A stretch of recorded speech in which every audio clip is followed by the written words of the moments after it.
Bonjour à toutes et à tous, merci beaucoup de nous rejoindre sur la page Facebook de Bibliothèques sans frontières. J'espère que vous avez passé un bon week-end. Pour démarrer la semaine, nous allons parler aujourd'hui de chant en confinement, de chant et de musique. Et nous avons la chance de recevoir Eva Frey, qui est professeure de chant et qui est aussi chanteuse professionnelle. Bonjour Eva, merci beaucoup d'être avec nous. Bonjour, merci beaucoup de m'inviter. Avec grand plaisir, comme tous les matins à 10h10 durant ce confinement, ce qu'on vous propose, c'est d'explorer un nouveau champ culturel, artistique, avec des propositions d'activités à faire en famille. Alors le chant, ça peut paraître un peu effrayant et un peu intimidant, mais Eva va nous montrer que, en réalité, on peut tous s'y atteler et tous profiter de cette période de confinement pour s'initier à ce bel art. Et vous continuerez à nous retrouver toute la semaine à 10h10 avec d'autres idées d'activités à faire en famille, avec les petits comme avec les jeunes et les plus grands.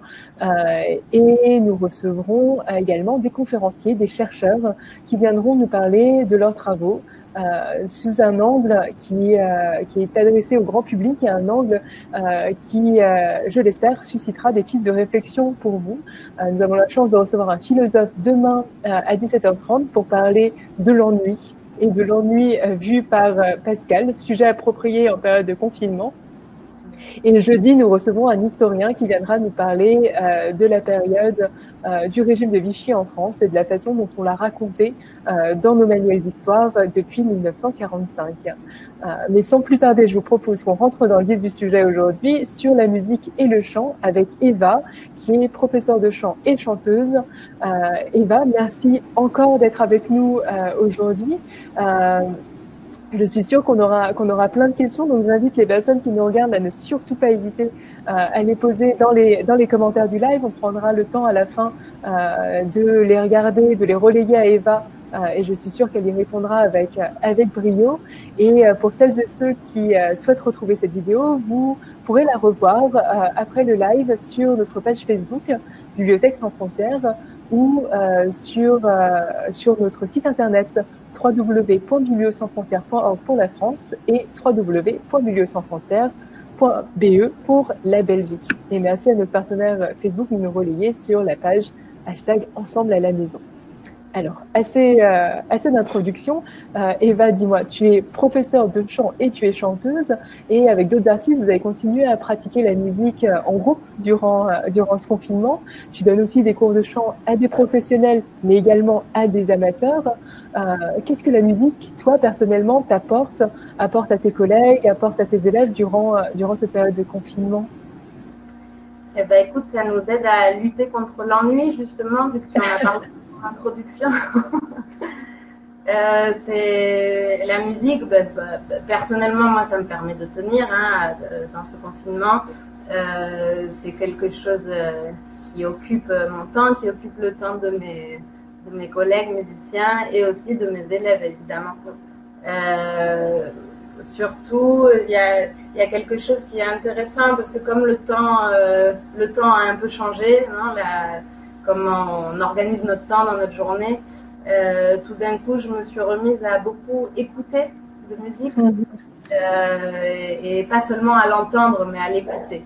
Et ça, c'est quelque chose dont on parle avec mes collègues et que j'essaye de transmettre à mes élèves et aux personnes avec qui je parle parce que tout d'un coup, on a le temps d'écouter. Ouais. Et donc, la musique, mais aussi nous-mêmes. Nous-mêmes en tant que personnes et d'écouter les autres, avec tous les appels téléphoniques qu'on peut avoir en ce moment. Et puis aussi écouter tout d'un coup tout ce qui se passe dans notre maison, mais aussi tout ce qui se passe à l'extérieur, Ouais. même si on n'a pas trop l'occasion de sortir, mais bon, il suffit d'ouvrir la fenêtre et disons que l'espace sonore a changé. Donc je conseille de prendre le temps d'écouter tous ces nouveaux sons. Voilà. Et du coup, donc oui, avec mes collègues, on continue à répéter, donc on s'adapte aux moyens. On utilise des plateformes pour répéter en live, mais surtout on fonctionne par enregistrement. Donc on s'envoie des enregistrements d'instruments et moi j'enregistre la voix par-dessus. Donc il y a tout un nouveau concept par rapport au montage qui est intéressant. C'est une nouvelle façon de travailler. Et par rapport à mes élèves, donc ceux que j'avais en direct, de vive voix, comme on dit, donc je leur ai proposé des nouvelles formules via plateforme, vidéoconférence. Et ça marche assez bien. Ça marche assez bien parce que tout d'un coup, on a un rendez-vous via vidéoconférence une fois par semaine.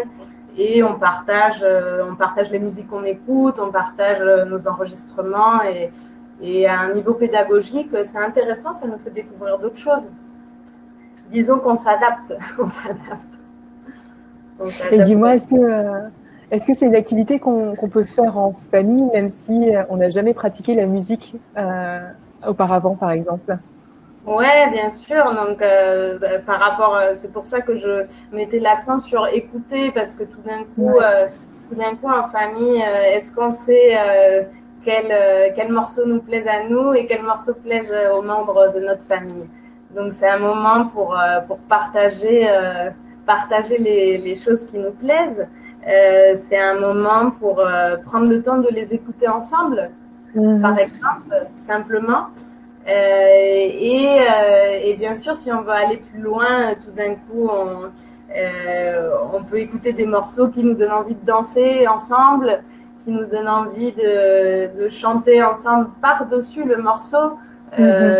Qu'on le fasse entre guillemets bien ou mal, ça nous donne un peu égal parce que c'est des moments pour partager vraiment des plaisirs. On va dire que la musique, ça agit sur des parties de notre cerveau qui provoquent de la dopamine et donc ça nous rend heureux, ça nous permet d'exprimer des émotions, d'en ressentir et après de les exprimer en chantant, mais on peut aussi écouter de la musique, comme je disais, et danser. On peut écouter de la musique et se mettre à dessiner, se mettre à écrire et tout simplement l'écouter en respirant et en ressentant vraiment. Prendre le temps de ça. On prend peu le temps de ça dans notre quotidien normalement. Donc c'est une opportunité en fait. C'est une grande opportunité.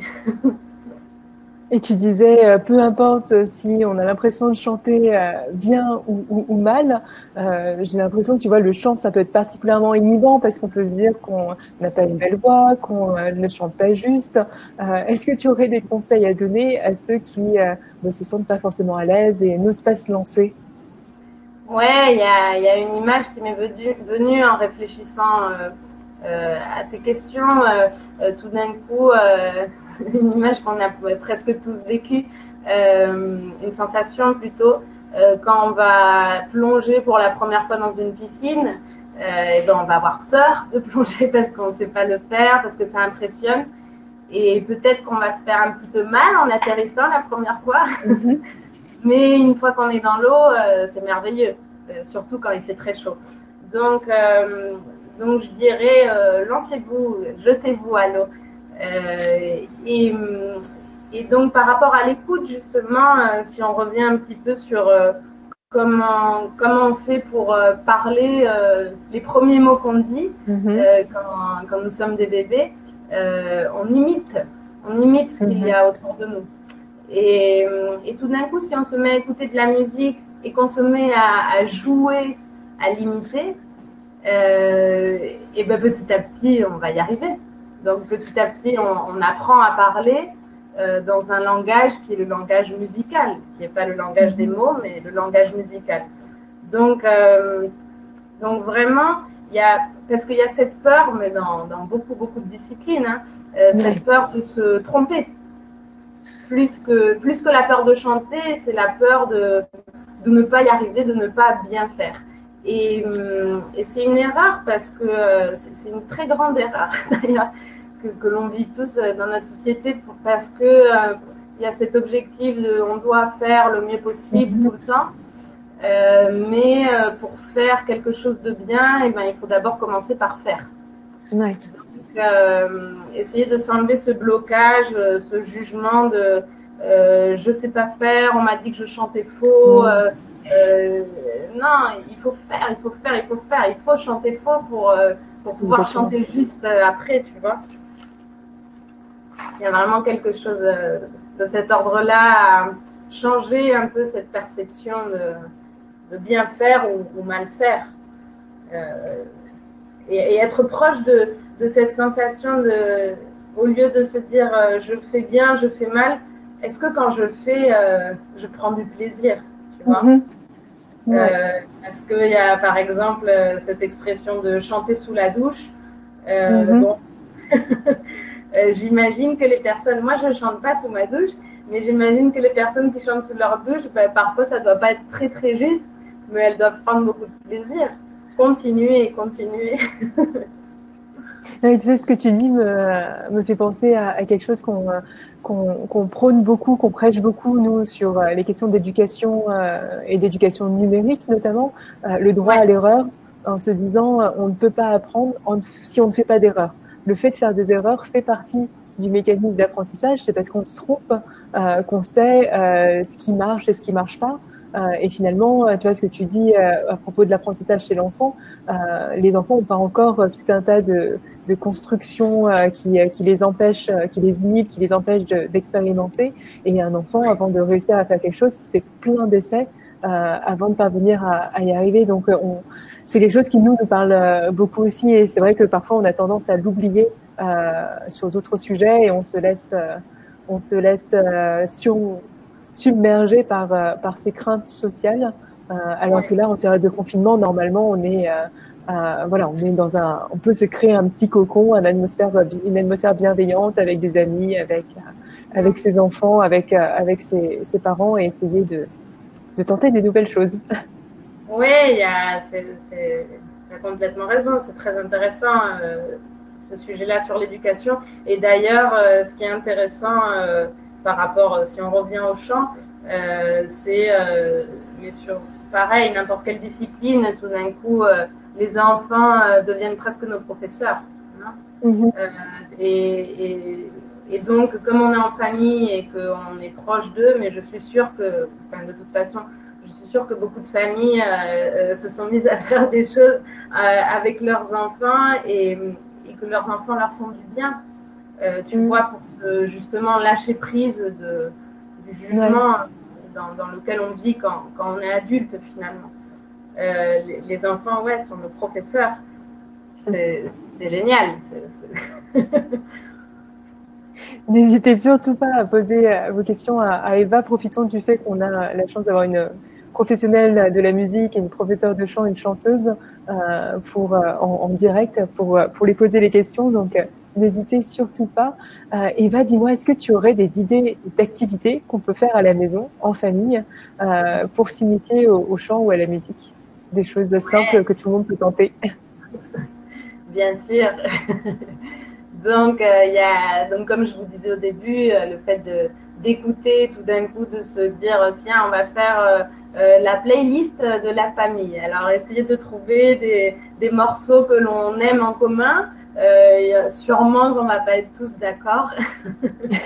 Mais donc, je conseille d'écouter les grands compositeurs et les petits aussi, hein, mais disons que c'est un moment pour pouvoir écouter justement de la musique classique, de la musique du jazz et puis des musiques traditionnelles qui en général,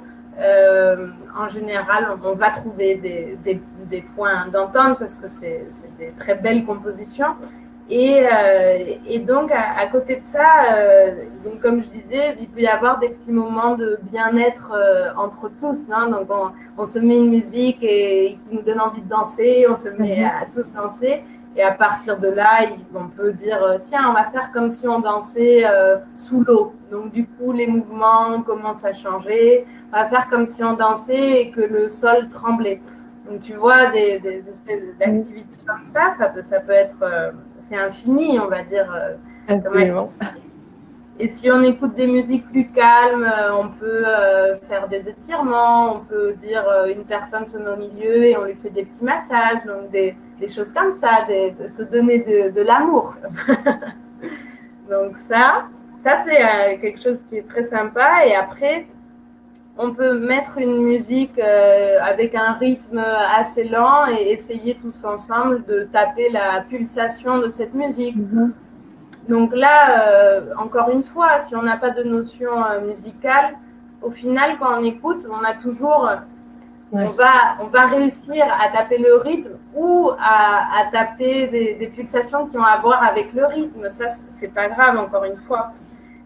Donc on peut faire ça avec ses mains, avec ses pieds, avec sa voix aussi, hein, marquer le rythme.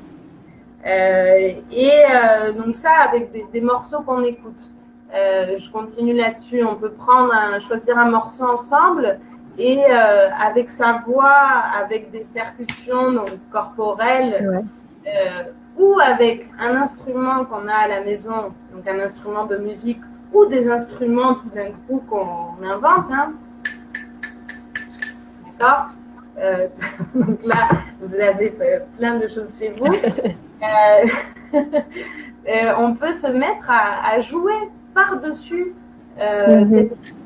Et là, en français, c'est génial parce qu'on a vraiment le terme jouer comme en anglais. Donc, on joue à accompagner cette musique en l'imitant ou en faisant d'autres choses. Donc, ça s'appelle de l'improvisation libre. D'accord? C'est une discipline que je pratique et que je transmets. Et c'est quelque chose de très libérateur parce que tout d'un coup, c'est pas le résultat qui nous importe, c'est l'expérience que l'on vit ensemble. Encore une fois. Donc ça, moi, je trouve ça très intéressant. Je continue? Ah bah oui, avec plaisir. N'hésitez surtout pas si vous avez des questions sur des exemples qu'Eva donne, à les poster dans les commentaires. J'ai un œil dessus. Je t'en prie, Eva. Après donc sans musique, sans base, d'accord? Donc ça peut paraître un peu plus compliqué, mais encore une fois, c'est pareil. Ça nous permet de nous découvrir en tant que famille sous un autre angle, en utilisant un autre langage. Donc il y a par exemple un jeu où quelqu'un commence à taper un rythme, une pulsation, une personne, puis la deuxième personne commence à l'imiter, la troisième aussi. Non, on fait un espèce de canon rythmique. Et une fois qu'on est tous on réussit à faire tous ce rythme, la première personne peut changer de rythme. D'accord. Donc, tu vois, on peut accélérer, on peut ralentir. Donc, ça développe vraiment l'écoute, l'observation. Et encore une fois, ça, on peut le faire tous avec les mains. On peut le faire, et comme je disais, donc avec nos instruments inventés ou pas, avec la voix. Donc ça, c'est quelque chose qui est sympa. Après, moi, ce que j'aime bien, et pareil, là où les enfants sont nos professeurs, c'est jouer à avoir des conversations en langage inventé. Donc en onomatopée, langage inventé, mais vraiment de se raconter quelque chose en langage inventé. Donc là, encore une fois, on peut jouer à une personne pose des questions en langage inventé et une autre personne répond. Donc on a un dialogue en langage inventé. Et ça peut être plus proche de la parole ou encore plus proche de la musique. Donc là, petit à petit, en s'entraînant, on va découvrir des nouveaux sons, on va découvrir des nouvelles façons de communiquer. Donc tu as en musique la question-réponse qui fonctionne beaucoup. Dans toutes les musiques, c'est très utilisé en jazz, en improvisation, mais ça existe dans la musique classique aussi. Et dans les musiques plus traditionnelles, une personne pose une question et tout le groupe répond à cette question. Donc pareil, tu peux poser une question en langage inventé et le groupe répond en imitant cette phrase. Ou alors le groupe peut répondre en imitant et faisant un écho de cette phrase. Donc tu vois, tu as vraiment, donc vous pouvez vous faire, tiens, on va commencer par faire question-réponse, une personne. Question-réponse, une personne, tout le groupe. Question-réponse avec un écho. Donc c'est des jeux vocaux que vous pouvez parfaitement faire chez vous, qui dure pas très très longtemps, mais c'est tellement rigolo tout d'un coup quand maman se met à poser des questions en langage inventé. Tu vois, c'est des choses qu'on n'a pas l'habitude de faire et qui sont assez surprenantes parce que tout d'un coup, on découvre des facettes des autres qu'on ne connaissait pas du tout. Donc il y a ça, et qu'est-ce que je peux vous dire encore, eh ben, il y a le chef d'orchestre ou la chef d'orchestre qui est un jeu qu'on utilise en animation, mais là qu'on peut utiliser, donc chacun a son instrument pareil, et on va commencer l'orchestre familial. Donc le chef d'orchestre dit allez, on y va, et tout le monde se met à jouer, et le chef d'orchestre peut faire augmenter le volume, diminuer le volume, augmenter la vitesse, diminuer la vitesse, faire taire tout le monde et dire maintenant je veux un soliste. Et donc hop, c'est maman qui joue. C'est bon maman, tu te tais. Tout le reste répond à maman. Je veux maintenant un duo. Papa et maman font un duo. Donc ça joue, si tu veux, sur de l'improvisation. Donc au début, pareil, il faut se jeter à l'eau, mais vraiment imitez vos enfants. Imitez vos enfants parce qu'ils improvisent toute la journée d'une façon tellement belle.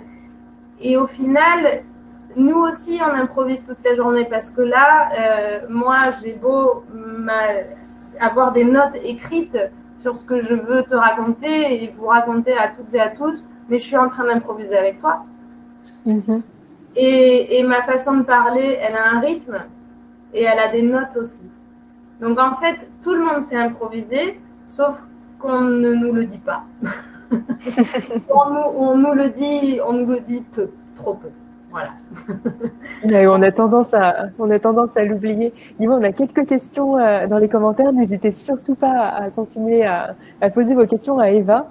Alors, on en a une qui est pleine d'enthousiasme, qui est de Brigitte, qui demande un exemple de langage inventé, Eva. Ah, très bien, j'y vais. Ik sta met jullie tegen date of rain texten en random grail. Merci. Très joli, avec des sons différents et des intonations et des durées de voyelles qui se ressemblent pas au sein de la même phrase. Voilà, il y a ça. Donc par exemple, là tout d'un coup, j'ai eu en improvisant quelque chose qui s'est un peu rapproché de l'anglais américain, on va dire, même s'il y a beaucoup d'accents en Amérique. Mais et ça me fait penser à quelque chose. Donc, si tout d'un coup vous mettez à écouter une radio d'une langue qui est très très différente de votre langue maternelle, vous allez donc vous ne comprendrez pas. Mais ce que vous allez essayer d'imiter, c'est la musicalité de cette langue. D'accord. Ça, c'est une très bonne source d'inspiration. C'est une très bonne source d'inspiration. D'ailleurs, il y a une vidéo il me semble que c'est Marcel Marceau qui a une vidéo sur YouTube où il imite énormément d'accents, mais sans aucun mot en langage inventé. Et on a vraiment l'impression qu'il parle toutes les langues. C'est hyper intéressant. Tu sais, c'est comme quand on dit qu'on chante en yaourt, où ce ne sont pas vraiment les mots de la chanson parce qu'on ne parle pas forcément cette langue, mais il y a des intonations, des accents, des sons qui ressemblent à la langue originale. Ouais, complètement. Et d'ailleurs, moi, je suis chanteuse, mais je chante très peu de paroles. Je chante vraiment beaucoup avec des sons parce que c'est vraiment quelque chose, voilà, c'est ma façon de m'exprimer. Et j'ai mis très longtemps à m'en rendre compte, hein, d'ailleurs. Mais vraiment, maintenant, c'est ce qui me donne du plaisir, donc je le fais, et puis voilà. Super, et tu sais, ça me fait aussi penser à certaines expériences chez des tout petits où on voit des enfants interagir et qui ne savent pas encore parler, et donc ils parlent en langage inventé, mais en réalité de façon assez spontanée, et il y a quand même des émotions qui passent, et donc ils arrivent à se comprendre à un certain niveau, même s'il n'y a pas de langage forcément commun avec des mots au sens où on l'entend d'habitude. Ouais, bien sûr, c'est bien que tu parles des émotions parce que vraiment la voix, ça nous permet donc d'exprimer des émotions. Et donc, comme moi je travaille l'improvisation libre avec mes élèves, je leur parle beaucoup de ça, de dire mais raccrochez-vous, qu'est-ce que tu as envie d'exprimer en ce moment? Comment tu te sens? Tu te sens triste, on va prendre des émotions basiques, tu te sens triste, tu te sens heureux, tu es amoureux, et ben vas-y avec des sons, qu'est-ce que ça donne? Donc, je donne des exemples. Donc là, par exemple, si je fais quelqu'un de triste, mais je donne des exemples en imitant les petits ou en me sentant vraiment une petite fille. Ça a d'ailleurs à voir, je fais juste un petit pont, avec, c'est très proche du clown, d'accord? Pour les personnes qui ont eu cette expérience de faire des stages de clown ou de carrément plus professionnellement ou pas, ça a vraiment à voir avec le clown parce que tout d'un coup,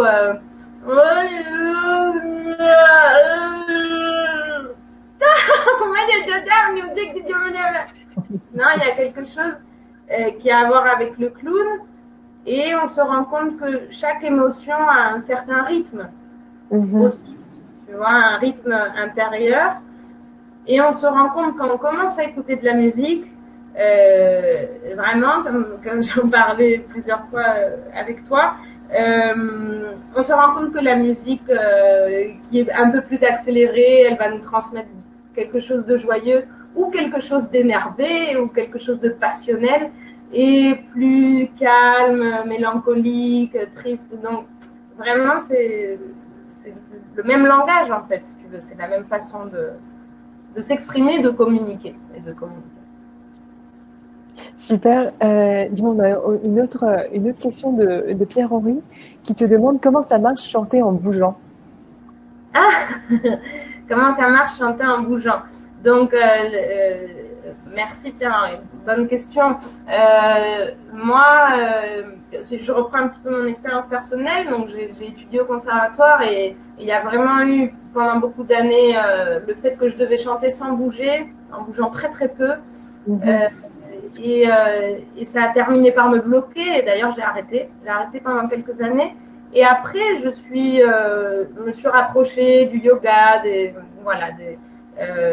disons, de disciplines pour connecter la respiration à mon mouvement physique.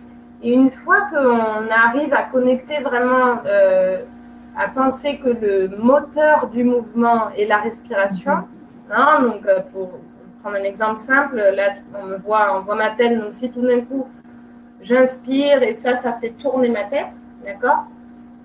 Et je reste sur ce mouvement et je mets du son dessus. Et je ressens ce qui se passe. Donc c'est bien de pas...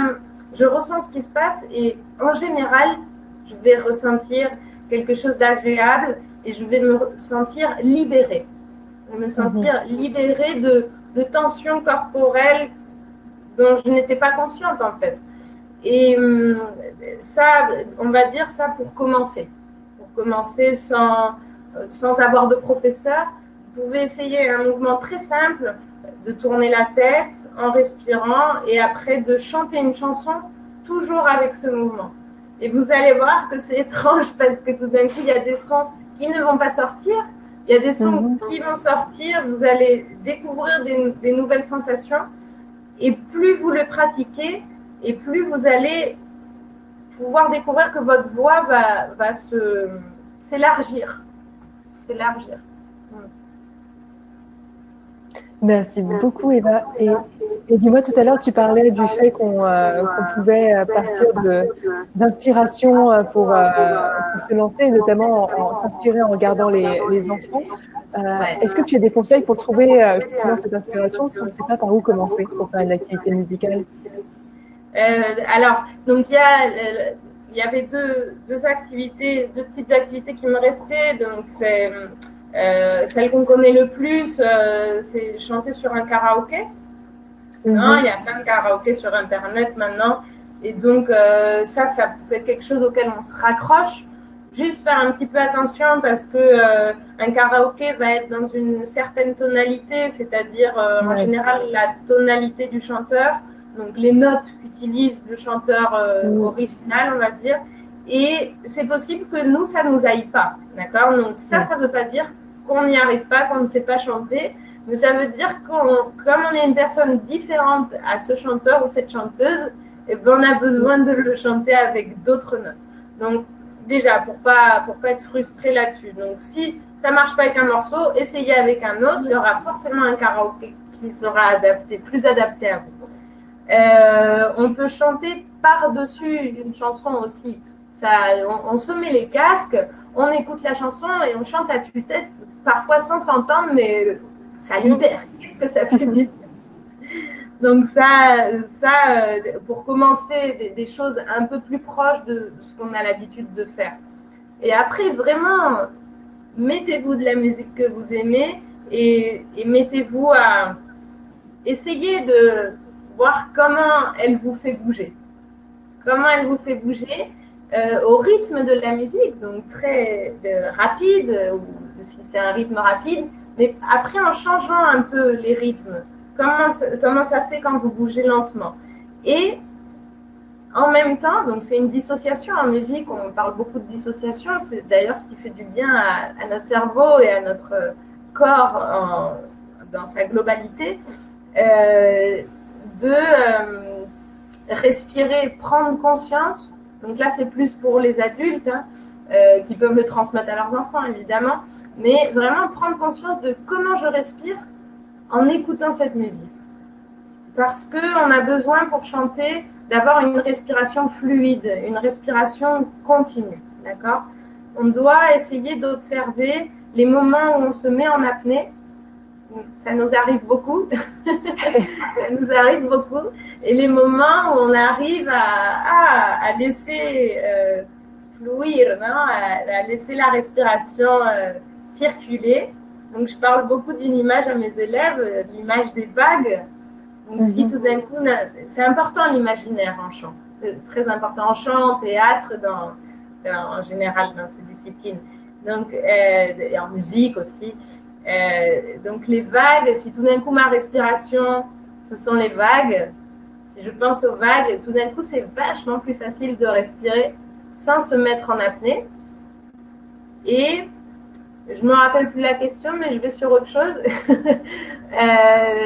Aussi, quand on écoute cette musique, on respire de façon fluide, en imitant les vagues, on va dire, c'est intéressant d'observer comment est notre corps. Et pour commencer à observer le corps, je vous conseille d'observer ses articulations. Donc ça, c'est bien de le faire debout. On peut le faire aussi allongé, hein, faites-le dans la position qui vous plaise. Mais si on le fait debout, on se rend compte en général qu'on a les genoux verrouillés.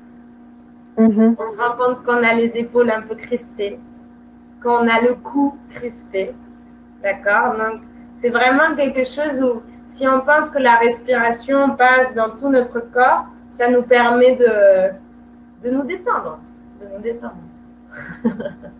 Oui, tu parlais au début de tes inspirations avec le yoga. Finalement, il y a beaucoup de rapprochements entre le chant et cette maîtrise de la respiration, la coordination avec les mouvements, etc. Ouais, moi, vraiment, il y a, donc, comme je disais, comme j'ai eu un blocage au conservatoire au bout de 10 ans, j'ai arrêté. Après, je me suis rapprochée au yoga et aussi au qigong. Et donc, c'est vraiment des disciplines où la respiration, plus en qigong d'ailleurs, la respiration est le moteur du mouvement. Donc, c'est vraiment, et la respiration n'est pas seulement, donc ne circule pas. Donc, il y a quelque chose qui nous permet de libérer les énergies, qu'on y croit ou non. De toute façon, c'est ce qui se passe. et donc, c'est pas que les poumons, tu vois, qui se gonflent. C'est vraiment, il faut prendre des grandes images. Comme je vous ai dit, il faut écouter des grandes musiques. Il faut prendre des grandes images. Donc, c'est comme si on respirait, qu'on inspirait, que ça passait vraiment de la terre jusqu'au ciel. Il y a quelque chose qui nous dépasse, qui est beaucoup plus grand que nous. Et si on arrive à imaginer, à avoir ces sensations, ça nous aide énormément. Ça nous aide énormément. Parce que ça nous permet de sortir de nous-mêmes, donc de ce jugement dont je te parlais au début, qui est, qui est terrible parfois, qui est terrible. C'est paralysant, qui est terrible parce qu'il nous bloque complètement. Donc après, ça dépend des tempéraments, bien sûr, mais non, il ne faut pas se bloquer.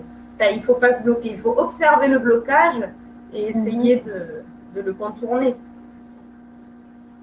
Je te lis peut-être quelques-uns des commentaires très enthousiastes qu'on a reçus. Alors, on a Lolavi qui nous dit « Si vous faites une séance de chant, ça va nous encourager. » Philo qui nous dit qu'au prochain Zoom familial, ce sera chant. On a aussi Pierre-Henri qui a une suggestion qui nous dit on peut peut-être aussi apprendre les chansons que nos enfants connaissent et on ne le sait pas toujours. Ouais, ça c'est une belle réflexion parce que hier, donc pour préparer un petit peu cette émission, j'ai eu au téléphone. Donc moi, je suis en contact avec surtout l'improvisation libre qui révolutionne un petit peu l'éducation, donc ce dont on parlait tout à l'heure, et en contact aussi avec des musicothérapeutes et art-thérapeutes. Oui. Et donc hier, en parlant avec une amie musicothérapeute, elle me disait oui, il y a comment elle appelle ça, les musiques de la vie, les chansons de la vie, les chansons de la vie. Donc il y a les chansons que l'on apprend quand on est enfant, mais que nos enfants ne connaissent pas. Donc ça va, c'est un peu l'autre côté de ce que dit Pierre-Henri, non, bien sûr apprendre les chansons de nos enfants, les chanter avec eux, et aussi pouvoir leur apprendre les chansons que nous on apprenait quand on était enfant. Donc pour avoir cette espèce de tradition orale, si vous voulez, qu'on est en train de perdre en Occident, hein, quand même, qu'on a bien perdu d'ailleurs. Et puis après, il y a les chansons. Donc pourquoi les chansons de la vie, tout d'un coup, il y a quelque chose avec le sens de l'ouïe qui a à voir avec le sens du goût. Une musique, si on réécoute une musique qu'on écoutait quand on avait 15 ans, pour les personnes qui n'ont plus 15 ans, si on la réécoute, tout d'un coup, notre mémoire va revenir dans les émotions qu'on ressentait quand on écoutait cette musique. Et pareil aux différentes époques de notre vie. Donc ouais, c'est une très belle idée, bien sûr, de chanter ensemble des chansons d'enfants qui sont en général des chansons un peu plus faciles, plus accessibles d'ailleurs. Est-ce que tu peux nous expliquer en quoi ça consiste la musicothérapie? Alors la musicothérapie, donc moi je ne suis pas musicothérapeute, mais j'ai failli l'être. Enfin j'ai failli faire une licence de musicothérapie et puis en fait j'ai fait musicologie. La musicothérapie c'est soigner par la musique. Comme l'art-thérapie soignée par l'art. Et je pense que c'est plus...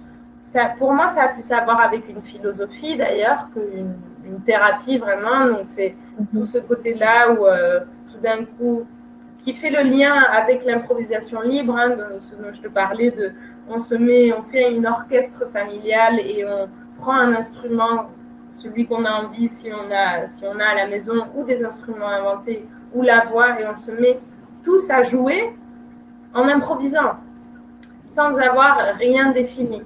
En général, quand on fait ça, donc ça c'est une séance par exemple de musicothérapie, en général quand on fait ça et qu'on ne donne aucune règle, il y a toujours un premier moment très chaotique, il y a beaucoup de volume, où personne ne s'écoute, où tout le monde joue avec des rythmes différents, où tout le monde a besoin d'avoir un protagonisme. Non, il y a une lutte, si tu veux, d'ego, entre guillemets. Et après, au bout d'un certain temps, on commence à s'écouter. Et on commence à jouer ensemble. C'est-à-dire, on commence à jouer avec le même rythme, la même pulsation. D'accord ?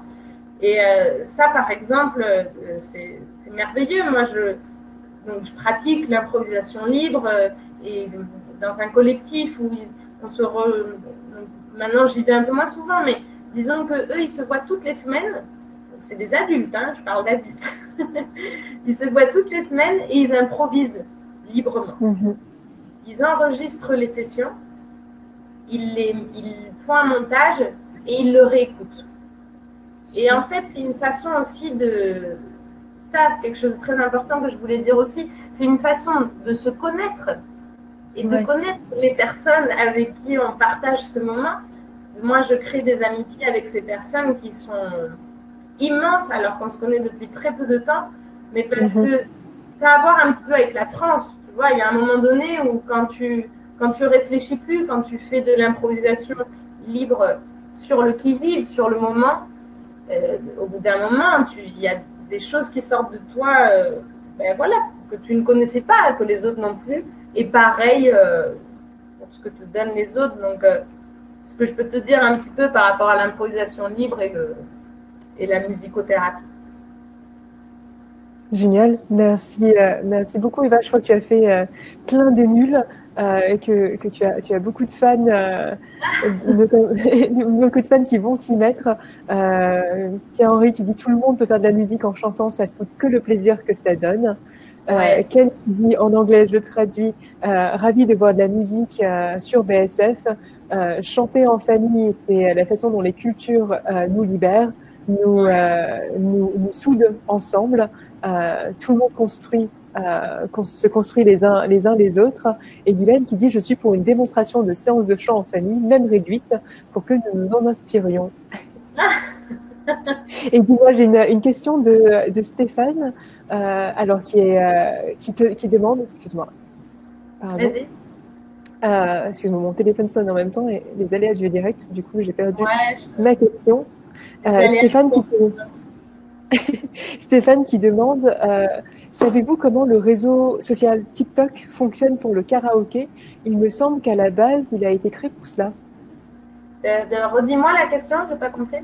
C'est Stéphane qui s'interroge sur le réseau social qui s'appelle TikTok et qui demande comment ça fonctionne pour le karaoké en disant il me semble qu'à la base, il a été créé pour ça. Aucune idée. On va te renseigner, Stéphane. Désolée Stéphane, non, c'est vrai que j'utilise peu. En fait, ce qui nous arrive aux professeurs en ce moment, c'est qu'on est un peu tous les professeurs d'ailleurs, hein, pas que de musique, on est face à découvrir comment fonctionne Internet et comment fonctionnent toutes ces applications. Et c'est vrai que moi, pour mes élèves, ce que je fais, c'est que je leur enregistre des bases que moi je joue. Donc je suis peu sur le qui-vive des applications. Désolée. Pas de souci. Stéphane, on va regarder et si on trouve une réponse pertinente, on ne manquera pas de la partager en commentaire de ce live une fois qu'il sera sur la page de Facebook de Bibliothèques sans frontières. Eva, dis-moi peut-être avant qu'on se quitte, est-ce que tu aurais un mot de la fin sur la musique, sur le chant pour toutes celles et ceux qui nous regardent? Je vais reprendre un peu ce que j'ai dit. Il y a donc vraiment écouter, c'est dans le grand sens du mot. Écouter, s'écouter et écouter les autres. Donc il y a le rythme, si vous voulez, le rythme c'est la vie. Le rythme c'est notre respiration, le rythme c'est notre battement de cœur. Le rythme et il est modifié par nos émotions. Donc c'est écouter, observer et puis improviser et entraînez-vous à improviser et à jouer ensemble parce que vraiment c'est surprenant. C'est surprenant, c'est assez drôle. C'est assez drôle et vous allez voir que normalement vous ne devriez plus vous ennuyer si vous commencez à tout écouter parce qu'il y a du rythme partout en fait. Hein. Quand on fait son café le matin, la machine à café, quand on mixe une purée, il y a vraiment des sons partout. Donc voilà, on ne peut pas s'ennuyer. Merci, c'est un joli message de la fin où tu nous parles à la fois d'introspection, écouter ce qui se passe en nous quand on écoute de la musique et puis écouter les autres et écouter l'extérieur. Merci beaucoup pour ce live très poétique et merci de nous avoir encouragés à essayer, quel que soit notre niveau et surtout à partager.